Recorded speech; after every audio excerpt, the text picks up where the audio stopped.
Buenas noches, esto es Zona Franca, yo soy Daniel Pacheco. Hacer un corte de cuentas a las decisiones tomadas en medio de esta crisis que ya lleva 90 días ha resultado ser muy difícil. Responder preguntas básicas, preguntas como si se impuso la cuarentena a tiempo, muy tarde o muy temprano, o si las condiciones del confinamiento han sido muy o muy poco estrictas, o si la apertura económica ha sido muy lenta o muy rápida. Todo esto ha resultado imposible hasta ahora. Incluso 3 meses después de la llegada del virus al país, de más de 40.000 infectados y más de 1.000 muertos, es frustrante lo difícil que es lograr una respuesta sencilla, basada en hechos, en ciencia, una respuesta que además genere un consenso amplio entre los diversos expertos de todas las disciplinas que están opinando. Y esto es problemático no solo por la incertidumbre, sino porque seguimos metidos en medio de la crisis. Aún falta tomar muchas decisiones y a veces parece que todavía no sabemos nada en medio de esta incertidumbre.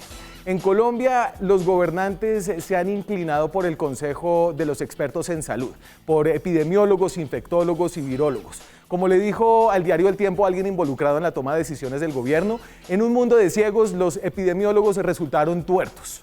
Pero 3 meses entrados en la crisis son cada vez más las voces que están cuestionando lo que a veces parece un monopolio de los epidemiólogos. Este debate quedó en evidencia esta semana. Alejandro Gaviria, el rector actual de la Universidad de los Andes, un economista, un exministro de Salud, dijo en un artículo de Ricardo Ávila en El Tiempo que los modelos epidemiológicos iniciales, los que proyectaban en Colombia más de 30 millones de contagiados, habían sido un fiasco. Esta no era una crítica al gobierno Duque o a los alcaldes, era un debate entre saberes y disciplinas acerca de los modelos que estamos utilizando para tomar decisiones y seguimos utilizando, por ejemplo, para mantener a los niños fuera de los colegios y a los mayores de 70 años confinados por allá hasta septiembre. La de Gaviria fue una crítica diciente que se sumaba a la de otros economistas, pues desde el principio Gaviria tuvo una voz de liderazgo sobre lo peligrosas que eran todas estas advertencias que estaban haciendo los epidemiólogos. Gaviria entonces fue uno de los primeros en apoyar el confinamiento siguiendo esos mismos modelos. Sus modelos decían que más de 30 millones de colombianos se podían contagiar si no se hacía nada, que habría más de 300.000 muertos. Hoy hay más o menos 40.000 contagiados y 1.000 muertos. Entonces el descache es enorme, de un 15.000%. El problema es que no sabemos qué tanto tuvo que ver el efecto de las medidas de confinamiento, que al mismo tiempo han tenido un costo económico enorme, gigantesco, sin precedentes en el bienestar y en la prosperidad perdida, un retroceso de años en Colombia. Estamos entonces ante un dilema epistemológico, como dirían los filósofos. Pero entrados ya 3 meses en esta crisis, al menos es el momento de empezar a cuestionar con más agudeza, de escudriñar. Así a veces se ofendan algunos de batas blancas. Aquí arranca Zona Franca.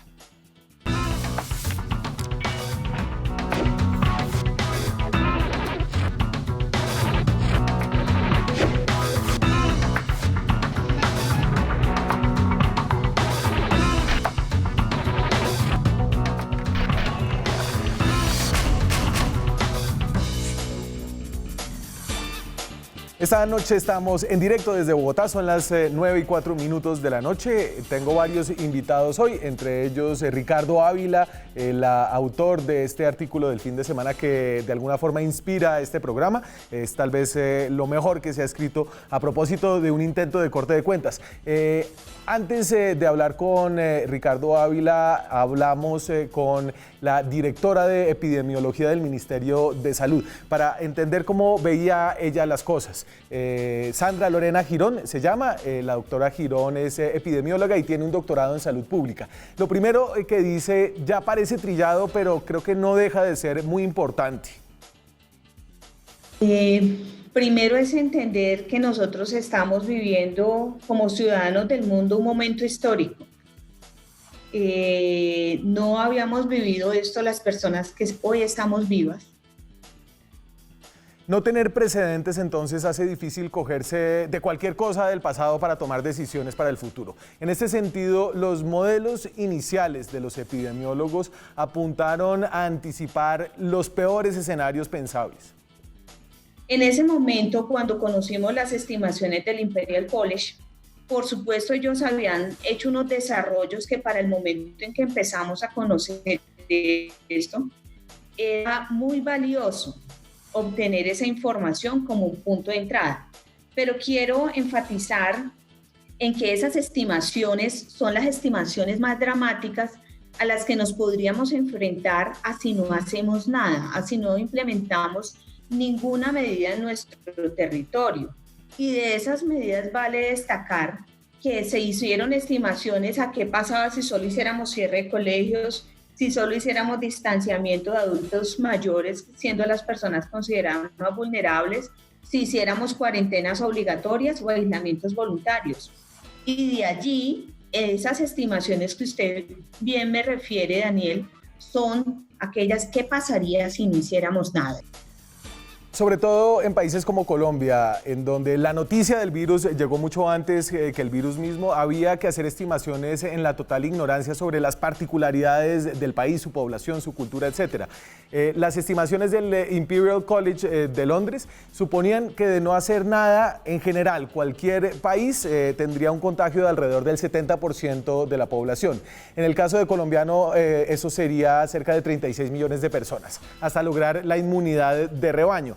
En el corto plazo, sin embargo, los científicos colombianos tenían que hacer un cálculo que quedó plasmado en el primer decreto de estado de emergencia del presidente Duque, para entender lo que pasaría al menos solo hasta el final de este año, de 2020. Y estos eran los datos. Ellos asumían la tasa de contagio R de 2.68 y decían, mire, hasta en marzo, hasta diciembre, habría cerca de 4 millones de contagiados. De esos la mayoría serían leves, pero habría 187.000 pacientes críticos y 500.000 severos. A partir de eso, hicieron toda una estimación de cuánto podría costarle al sistema de salud en ese año, porque tenían que hacer cuentas ya. En todo esto hay que recordar que no se tenía suficiente información de Colombia, como reitera la doctora Girón.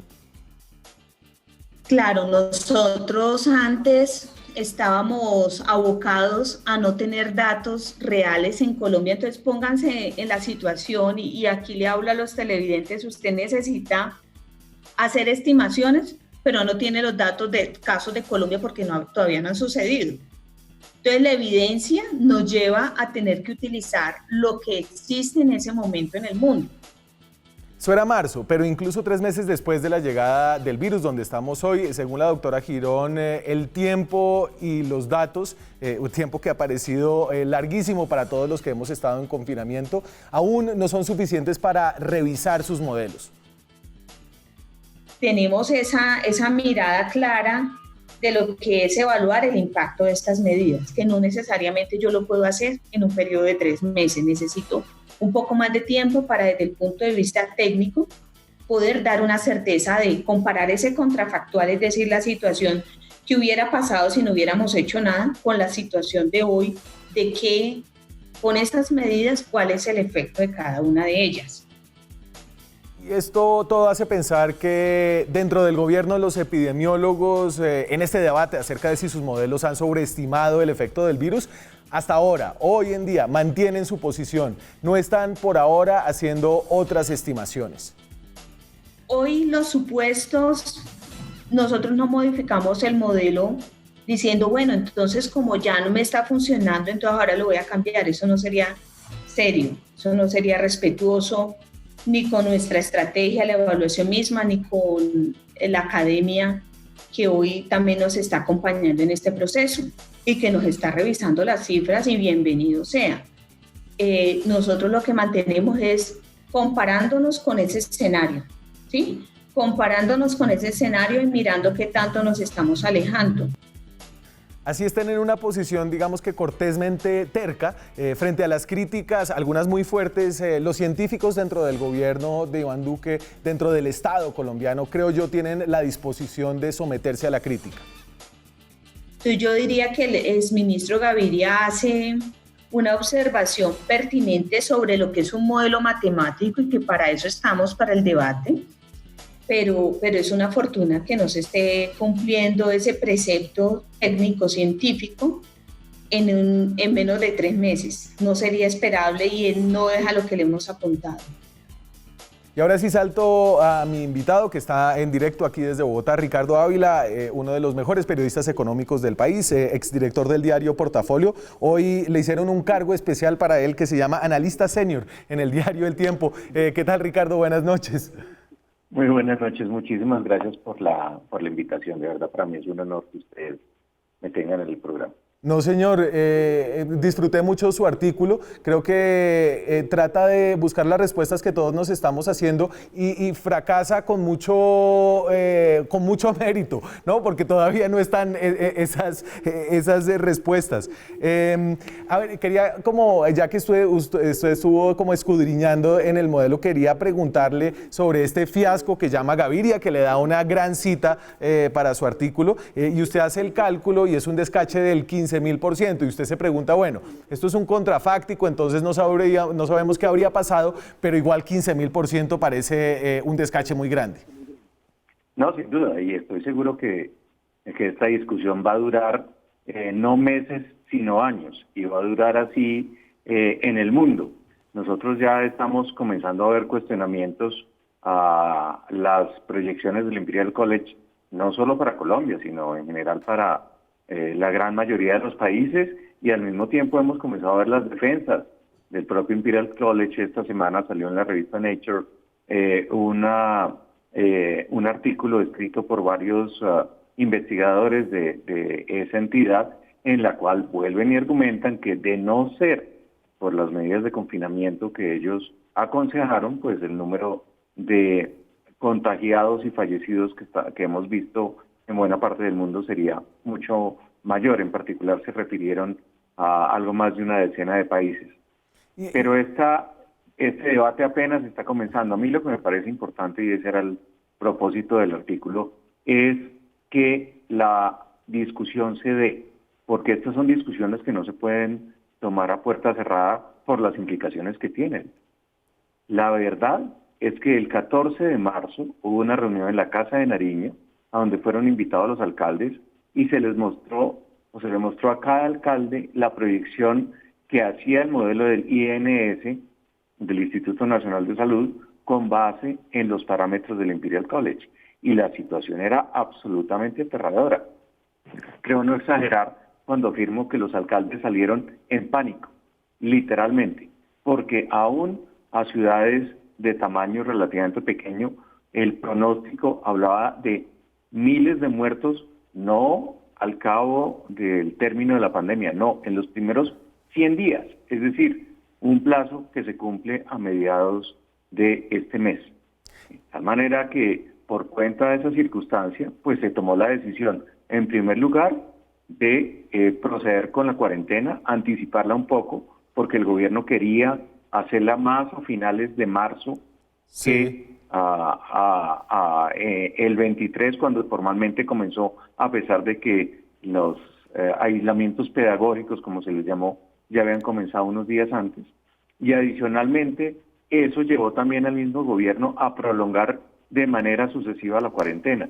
¿Cuál fue el efecto de eso? El efecto de eso fue un costo de 100 billones de pesos. Enorme. El 10% del Producto Interno Bruto, y adicionalmente de más de 5 millones de empleos. Venga, Ricardo. Una de cada 4 personas en Colombia perdió su trabajo. Y es que aquí estamos en un debate muy interesante, porque es un debate casi que epistemológico. No tenemos un país en donde el modelo del Imperial College se hubiera podido correr de manera de prueba. Es decir, ningún país dejó de hacer algo en el mundo en contra del coronavirus, entonces no tenemos como esa manera de contrastar. Más o menos, eso es parcialmente válido. Digamos, hay países que han hecho mucho menos que otros. El caso más concreto y más evidente en Europa es el de Suecia. Claro. Y en el caso de América Latina uno podría argumentar que en Brasil no se han hecho las labores que se deberían.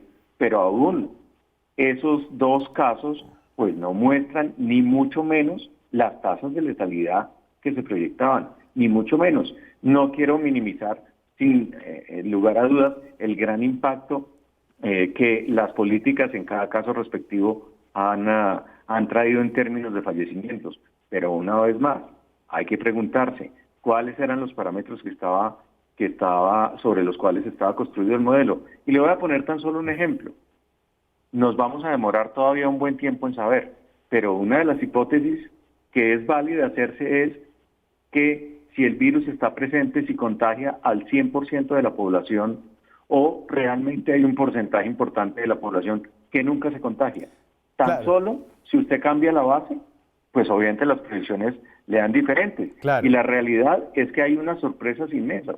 Por ejemplo, la gente o los científicos esperaban que en África el virus arrasara, y eso no ha sucedido todavía. Hay todo tipo de hipótesis, que en África la gente, por haber estado expuesta a más virus, tiene, irónicamente, a pesar de su condición de pobreza, mejores defensas que las que tienen, por ejemplo, los habitantes de los países europeos. Eso es parte de las incógnitas que algún día resolveremos, ojalá. Y el caso de Suecia es interesante porque entonces Suecia no hizo una cuarentena con cierres obligatorios, simplemente recomendaciones como de aislamiento, algunas restricciones, pero eran como para eventos de más de 50 personas, ¿no? Y incluso después de eso, apenas tiene un 7% de su población, 7.5 si no estoy mal, que se contagió. Es decir, está muy lejos de esta hipótesis de inmunidad de rebaño.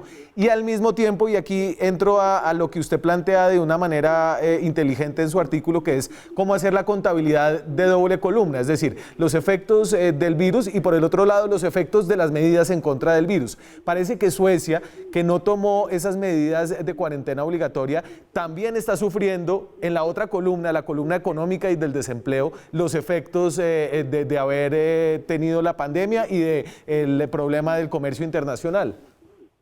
Sin duda alguna, porque la economía global se está deprimiendo, la economía global se va a contraer a un nivel que no veíamos desde el final de la Segunda Guerra Mundial. Miremos las proyecciones del Fondo Monetario Internacional o del Banco Mundial, y en ese sentido, abstraerse de esa situación es prácticamente imposible. Pero, como bien ha dicho o dijo en su momento la canciller de Suecia, esto no es una carrera de 100 metros planos, sino es una maratón.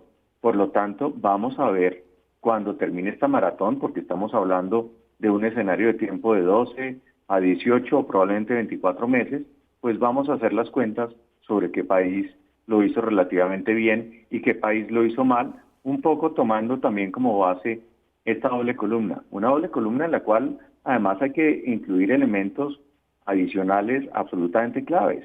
Le voy a poner un ejemplo de Colombia. A mí me impresionó mucho escribiendo el artículo cuando hablé con gente de la comunidad médica que contaba cómo, por el temor al contagio, hay personas que están llegando a los hospitales después de 4 días después de haber sufrido un infarto, como personas que tenían principios de apendicitis han llegado a los hospitales con peritonitis, es decir, con una infección que en algunos casos acaba con su vida. ¿Y por qué? Porque en esa doble columna no solo tenemos que mirar cuántas vidas se salvaron por las actuaciones para contener el coronavirus, sino también cuántas vidas se perdieron por cuenta o de los temores de la gente o del impacto que tiene esta situación sobre la salud de las personas. Claro. En términos de hambre. O sea, en el mundo, hoy en día, la cuenta de cuántos niños adicionales van a morir de hambre es mucho más de los muertos que hasta la fecha deja el coronavirus. Claro, y para el futuro esa doble columna se le pueden meter una cantidad de estimaciones de productividad perdida por la falta de acceso a educación, del aumento de las brechas de desigualdad, de los homicidios futuros que va a generar una tasa de desempleo sostenida durante, no sé, la última vez nos demoramos 14 años para bajar del 20% después de la última recesión a solo un dígito, ¿no? Pero usted sí se arriesga a decir, bueno, empecemos a hacer un corte de cuentas y en ese corte de cuentas se hace la pregunta, y ya la había mencionado, es por ejemplo, si cerramos muy temprano. Así es, y lo digo, digamos, la fuente de esa afirmación no es que yo la haya sacado del sombrero, es que las propias personas del gobierno dicen que el gobierno, por las circunstancias políticas y particularmente con dos alcaldías claves como son las de Medellín y Bogotá, se vio de alguna manera encajonado para comenzar el cerramiento de la economía más temprano que tarde. Ese es tan solo un ejemplo, pero no solo eso. Recordemos que la cuarentena inicial iba del 23 de marzo al 12 de abril y miremos en dónde estamos hoy en día. Entonces, cuando uno tiene en cuenta que cada mes de parálisis le cuesta a la economía colombiana entre 45 y 60 billones de pesos de acuerdo con cálculos de Desarrollo, pues estamos hablando de sumas mayores. Como bien lo dice usted, recuperar esa tasa de desempleo nos va a tomar no meses, nos va a tomar años. Y entonces el daño en el bienestar de los colombianos por cuenta de decisiones de ese tenor, pues lo vamos a sentir durante mucho tiempo. Es probable, como dice la Universidad de los Andes, Sí. que la pobreza aumente en 15 puntos porcentuales en 2020. Eso es un retroceso descomunal. Descomunal.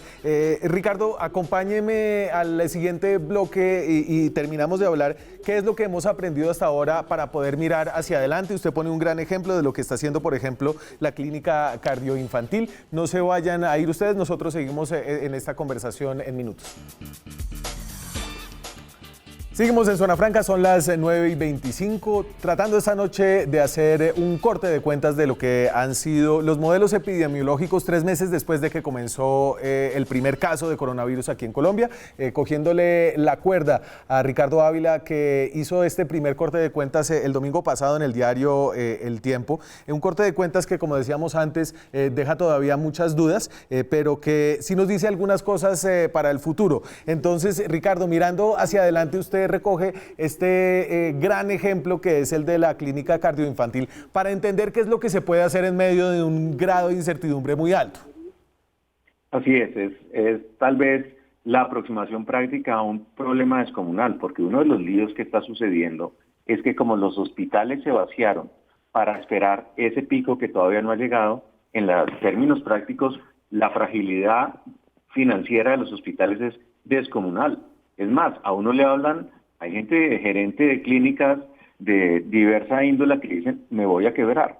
Y por cuenta de esa situación, el gran peligro es que cuando llegue el verdadero pico, nosotros veamos que las clínicas no pueden o no tienen la capacidad financiera de asumir eso.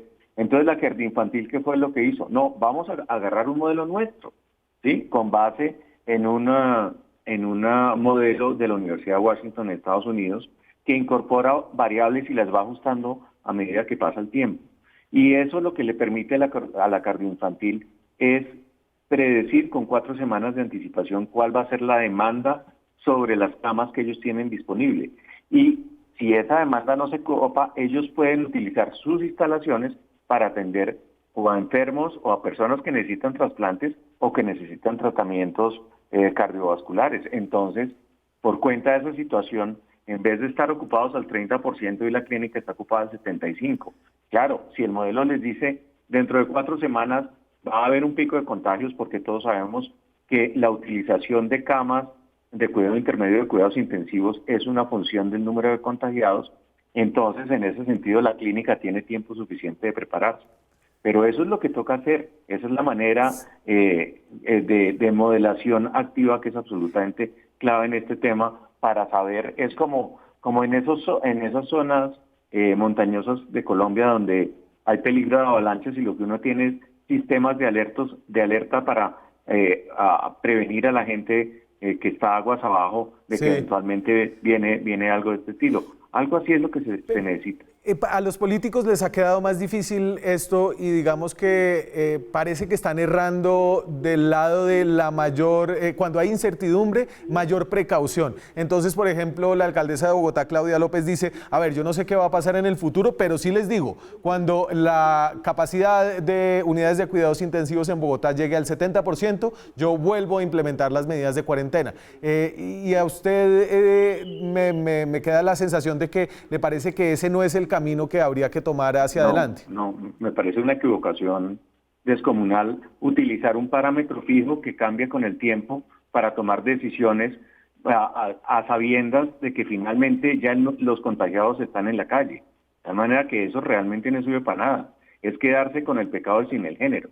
Es decir, profundiza uno la crisis económica y eso no necesariamente le va a disminuir la ocupación en cuidados intensivos.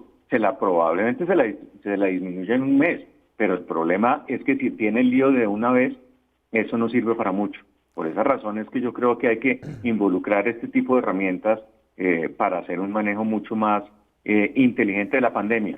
Quiero anotar algo que me parece muy importante. Hoy el ministro de Salud mostró una variación en la política que no es de orden menor.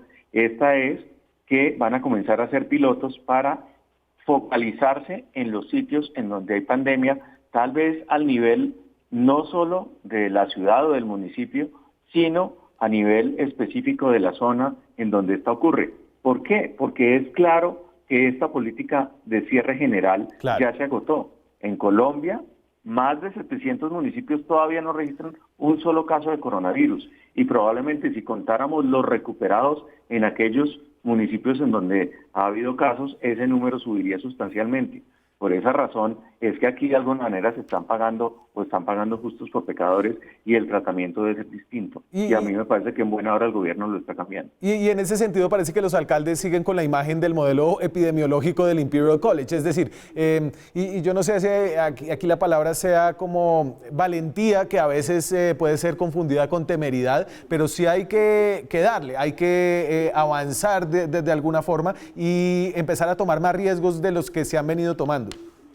La verdad es que los alcaldes se preocupan por 3 temas: el número de contagiados, el número de fallecidos y la capacidad hospitalaria. Y creen que el resto es problema del gobierno nacional, particularmente los temas económicos y de empleo. Y eso es muy peligroso porque los alcaldes no se dan cuenta que la viabilidad de sus propios planes de desarrollo, ahora que estamos en el proceso de aprobación de los planes de desarrollo municipales, pues depende indudablemente de que las economías locales funcionen. Si no, no van a tener recursos para hacer inversión. Entonces los alcaldes también deberían mirar la foto amplia.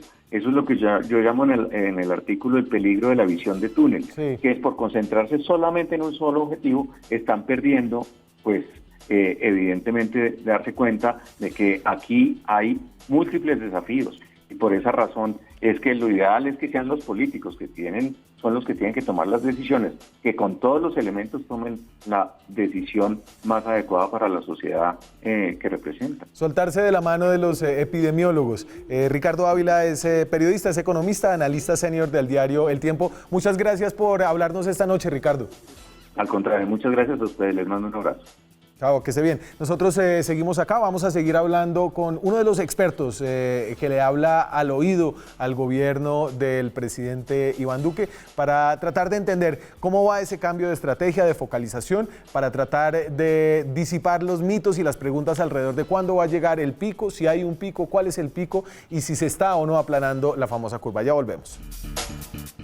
Seguimos en Zona Franca, son las 9:36 de la noche, estamos en directo desde Bogotá, pueden escribirnos con preguntas, comentarios, sugerencias, críticas a @zonafranca con el hashtag francamente COVID. Esta noche ese es nuestro hashtag.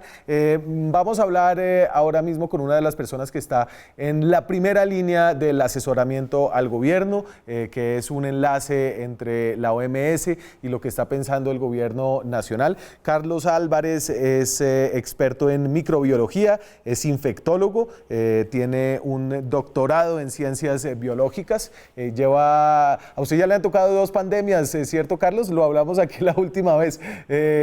¿Cómo está? Buenas noches.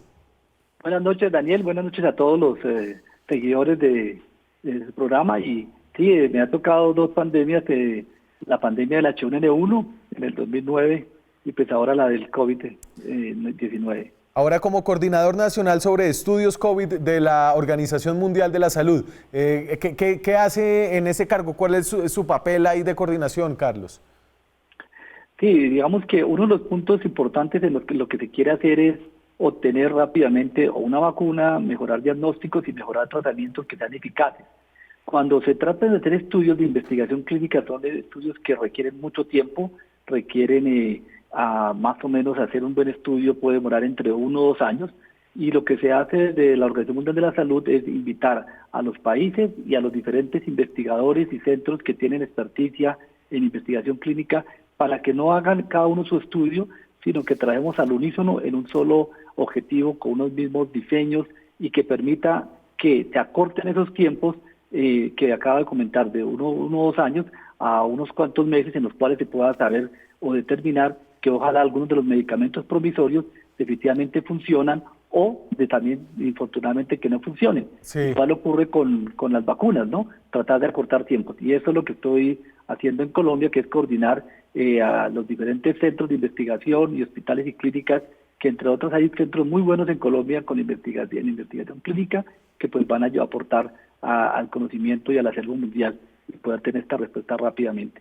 Y Carlos, y yo sé que usted ha tenido que lidiar con la frustración de los periodistas y la frustración de los científicos que viven en tiempos distintos. Entonces nosotros ya después de 3 meses, que han parecido una eternidad, estamos ávidos de hacer cortes de cuentas y todavía realmente falta saber una cantidad de cosas acerca de este virus, cosas sencillas como cómo se transmite precisamente, cuánto duran los objetos, qué tan letal es, cuáles son las condiciones que cambian la letalidad. Pero quería preguntarle si ya se empieza, y yo creo que es sano generar un debate alrededor si los modelos iniciales que teníamos, en los que se proyectaban tasas de contagio de no hacer nada del 70% de las poblaciones, tal vez habían sobreestimado la capacidad del virus de esparcirse y de mantenerse y mantener su fortaleza a lo largo del tiempo.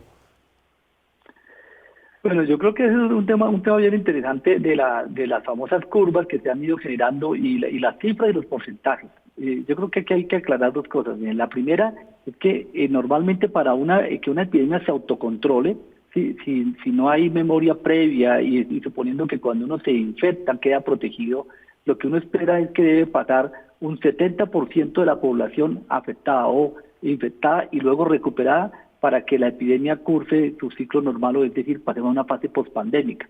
Esto no significa que ese 70 o 60%, algunos pueden hablar incluso de 55, es un número que podría entrar a discusión, pero eso no significa que ocurra en un mes o una semana, sino que justamente lo que se espera que pase en un 70% es en un tiempo prolongado y ese tiempo puede variar. Lo que sí se espera y lo que justamente se quiere modificar es que no la mayoría de la gente que empiece a presentarse el contagio lo haga al mismo tiempo. Creo que ese es un punto importante porque a veces se ha ido un poco tergiversando o digamos que uno quisiera fuera de otra manera, que uno ser optimista, pero la biología es la biología y la epidemiología también. Tienen más puntos en que hay unos vacíos del conocimiento porque cada virus tiene algunas particularidades, pero hay unas cosas que sí son certeras y que probablemente hay que resaltar. Las medidas no farmacológicas, que todo lo que estamos viviendo y haciendo sacrificio, y digo viviendo en carne propia de los aislamientos y otras cosas que no voy a entrar en detalle porque la estamos viviendo, eso lo que hacen en general es mitigar y lograr que no todos nos enfermemos al tiempo. Y que esta curva o ese pico imaginario que tenemos todos, que va a pasar en una semana, un día, una hora determinada, pues sí, no es exactamente así, sino que cambie y se aplane. Y eso es justamente, y aplanar no es que desaparezca, sino que los casos se pueden tener un tiempo mucho más largo en el tiempo y que permita que el sistema de salud se pueda adaptar. Ayer la OMS pareció emitir una noticia que era enorme, que tenía un significado muy importante y era que la transmisión asintomática tal vez no se daba. Voy a poner como lo dice la persona de la OMS para que lo escuchemos acá. It still appears to be rare that an asymptomatic individual actually transmits onward. What we really want to be focused on is following the symptomatic cases. Y entonces, digamos que la dificultad de la transmisión de asintomáticos era lo que generaba mucho miedo sobre el potencial contagioso de este virus, porque nadie sabía si lo estaba contagiando y teníamos recomendaciones de la alcaldesa de Bogotá. Se la voy a poner acá. Claudia López decía, obviamente, uno tiene que actuar como si tuviera el virus, más o menos, dice. Vamos a actuar todos como si tuviéramos coronavirus. Si nosotros tuviéramos coronavirus, no saldríamos de la casa. Siempre estaríamos a esta distancia. Siempre tendríamos tapabocas. No tocaríamos a nadie ni dejaríamos que nadie nos toque porque sabemos que se haría daño. Entonces vamos a actuar todos como si tuviéramos coronavirus, que es la mejor manera de cuidarnos entre todos. Y hoy la Organización Mundial de la Salud creo que corrigió un poco la afirmación de la persona que hablaba ahí para decir que no es cierto que los asintomáticos no sean transmisores del virus, no tenemos todavía suficiente evidencia. ¿Cuál es al fin un poco la versión final de la incertidumbre en la que vamos a seguir? Bueno, yo creo que hay 2 o 3 cosas importantes a tener en cuenta. La primera es que una persona, una vez se contagia con el virus, dura un tiempo sin síntomas, que es lo que llamamos el periodo de incubación.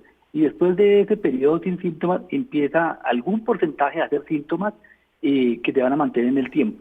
Este periodo de incubación usualmente está entre 5 a 7 días. Pero los virus no leen los libros, entonces no hacen lo que uno siempre quiere. Entonces hay personas que a los 2 días ya tienen síntomas y otros lo hacen tardíamente hasta los 14 días. Dicho esto, hay que tener en cuenta que una de las dificultades que se tiene es que las personas empiezan a transmitir el virus o contagiar desde 1 o 2 días antes de empezar a tener síntomas.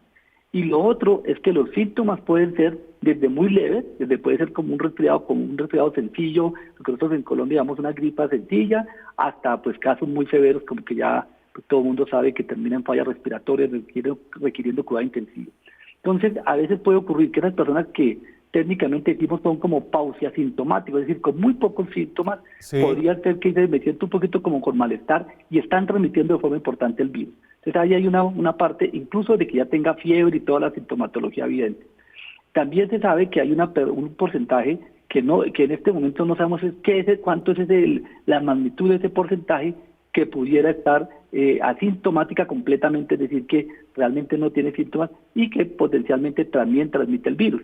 Y ahí hay una dificultad. Por eso la posición de empezar a prevenirnos y evitar tomar las medidas de prevención claves, pues eso hace que al final o tenga el virus o esté en una fase inicial, pues voy a proteger. Claro, cuando la persona ya tiene muchos síntomas, está con fiebre y con malestar y cuando empieza a protegerse, pues definitivamente ya puede en unos casos ser tardío.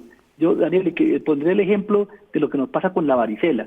La varicela, por ejemplo, que es la enfermedad que produce ampollitas en el cuerpo, cuando empieza a presentar fiebre y malestar general, desde ese momento ya transmite el virus, pero la gente la aíslan cuando empiezan a salir las ampollitas en el cuerpo. Ya han pasado 2 o 3 días y por eso esa enfermedad también es difícil de controlar, porque justamente las personas ya están transmitiendo 2 o 3 días antes de presentar la presencia de las ampollitas, y en este caso podría ser un símil con el caso de la varicela o el sarampión. Y Carlos, y como infectólogo, tal vez, no sé si usted también tiene esta misma impresión, es que el virus se esparce mucho si no lo controlan, pero es más lento de lo que pensábamos. Entonces hemos encontrado que había llegado tal vez antes a China de lo que llegó, antes a Estados Unidos de lo que se reportó. Incluso aquí en Colombia, un estudio señaló que el primer caso no fue de febrero, sino no fue de marzo, sino de febrero.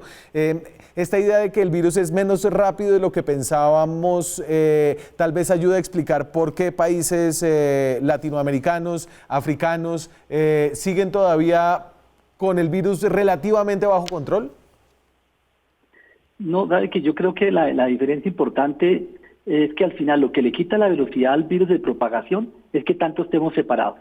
Y eso, a medida que se tomen más medidas de control, incluyendo pues la del confinamiento, que no es la única, justamente es una de las medidas, pero no es la única. Si uno mira lo que se ha venido haciendo en el mismo Colombia, pues son varias medidas en las líneas de tiempo, incluyendo pues el confinamiento. Pero a veces son esas medidas, pero no solo una, sino la suma de las medidas.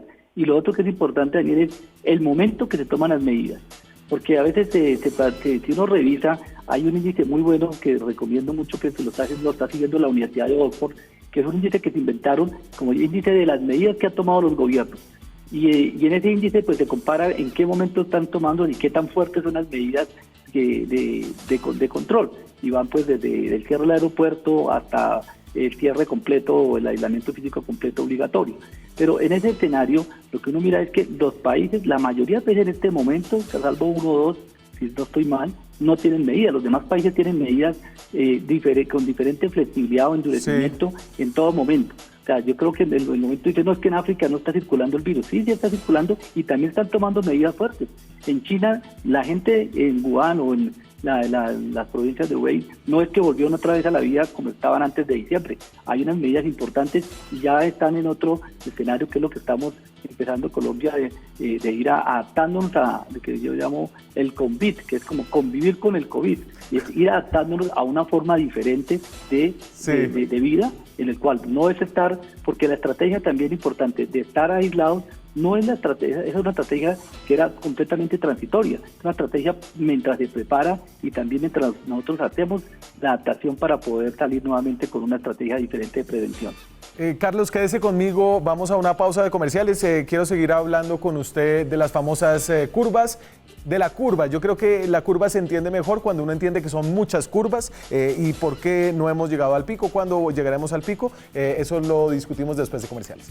Seguimos en Zona Franca, son las 9:52 de la noche. Hablemos de la curva o las curvas. La curva ya se aplanó en muchos lugares de Colombia y de hecho está disparada en otros. Y creo que esta gráfica ayuda a entenderlo. La línea azul representa las 6 áreas donde hay los mayores brotes de coronavirus, que son básicamente Bogotá, Cartagena, Valle del Cauca, Barranquilla, Atlántico y el departamento del Amazonas.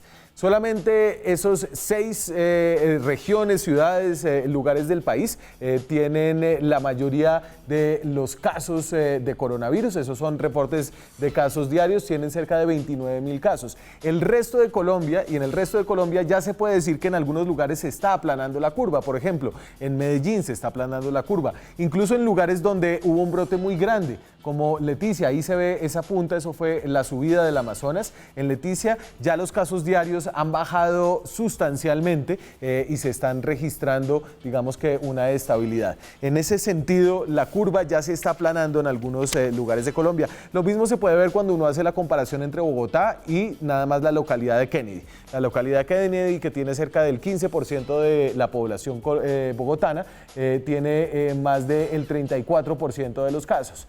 Y entonces ahí el caso de Bogotá y Kennedy, lo azul es Bogotá sin Kennedy y lo rojo es Bogotá con Kennedy.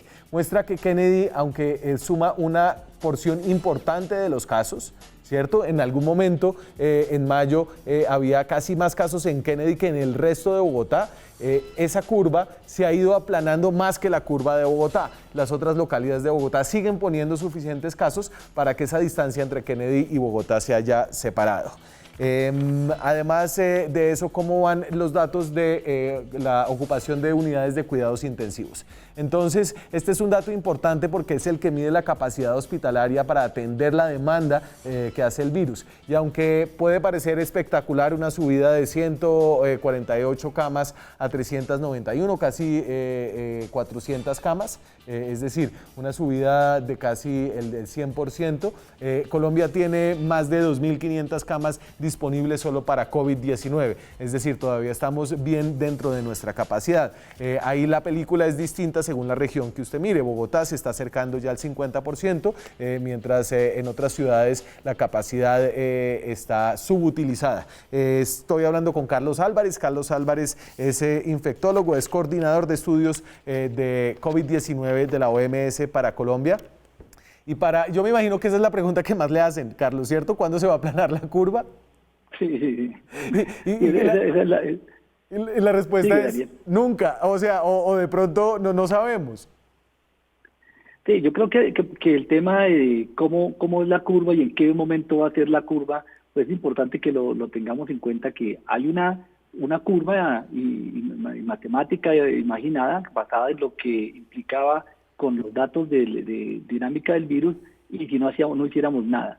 Pero justamente la velocidad de la curva y la forma como está tomando la pendiente que puede tomar una curva hacia arriba o más abajo, pues al final depende de que le quitemos esa velocidad, y esa velocidad se la quitamos nosotros mismos. O sea, cada uno cuando cumple las medidas de autocuidado, cuando se lava las manos al menos durante 20 segundos, cuando usa el tapabocas cuando no está cerca o pues no puede estar a más de 1 metro de distancia, pero idealmente tiene que buscar estar a más de 1 metro de distancia, cuando desinfectamos áreas comunes, cuando eso lo ponemos en práctica en nuestra casa, en el trabajo, en el transporte público, pues básicamente hacemos que esa curva cambie, porque uno puede estar contagiado y biológicamente esta persona contagiada va a transmitirle a otro, pero en teoría es 2 o 3 personas, pero si yo estoy contagiado y al lado mío no hay nadie, porque están a más de 2 metros de distancia y yo estoy con tapabocas y me lavo las manos y no contamino las áreas donde puede haber otra persona, se puede contagiar, pues al final pasan mis 7 días de contagio y no contamina a nadie. Si todos lo hiciéramos exactamente igual, pues justamente eso empieza a disminuir. Pero, como desafortunadamente...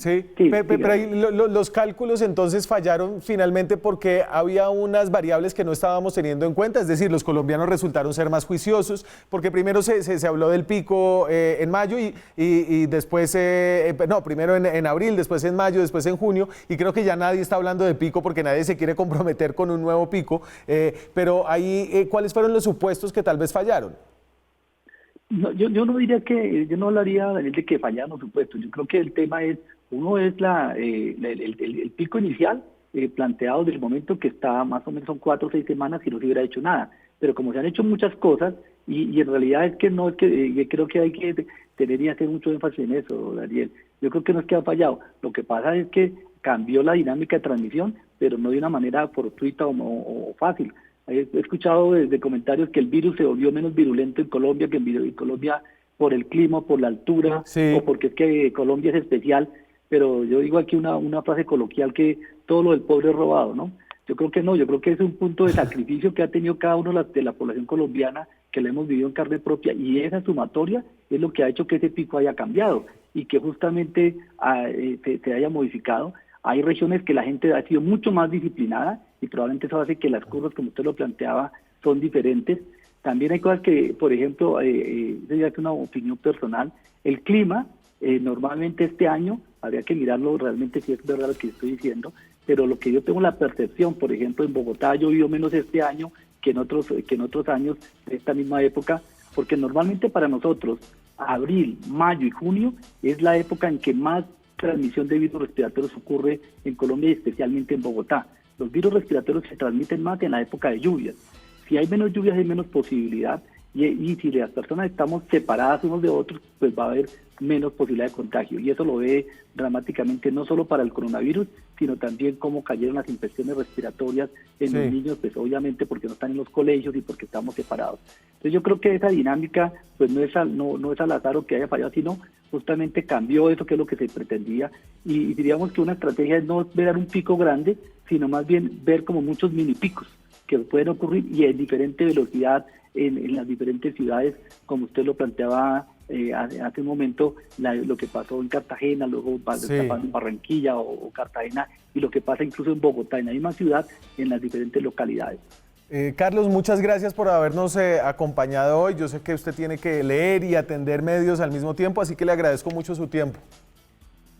No, con muchísimo gusto y yo creo que un mensaje final, Daniel, la importancia en que realmente cuando nosotros nos cuidamos para el COVID, no solamente estamos protegiéndonos nosotros, sino estamos protegiendo a nuestra familia y a nuestros amigos y colaboradores.